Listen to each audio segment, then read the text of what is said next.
நம்மளோட பிரம்ம முகூர்த்தம் 3 AM ஸ்டார்ட் ஆகிடுச்சு. டிவியில் 108 சிவன் போட்டு விட்டுட்டு வாசல் தெளிக்க வந்தாச்சு.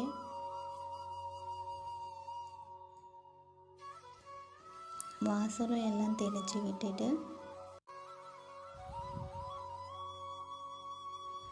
எங்கள் வாசல் கொஞ்சம் பெருசாக இருக்கும், அதனால் எல்லா பக்கமும் நல்லா தெளித்து விட்டுட்டு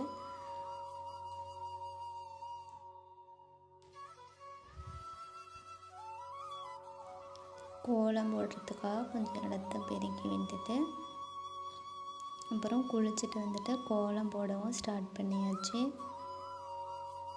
கோலம் போட்டு முடித்த பிறகு நம்மள முன்னோர்களுக்கு ஒரு தீபம் ஏற்றிட்டு அதுக்கப்புறம் பூஜை ரூம்லேயும் காமாட்சி அம்மன் விளக்கு ஏற்றி வச்சாச்சு. ஏற்றி வச்சுட்டு வேல் மரலும் படிச்சுட்டு சாமியும் நல்லா கும்பிட்டாச்சு. அதுக்கப்புறம் விடிஞ்சிருச்சு. அடுத்த மினி விழாவில் பார்க்கலாம்.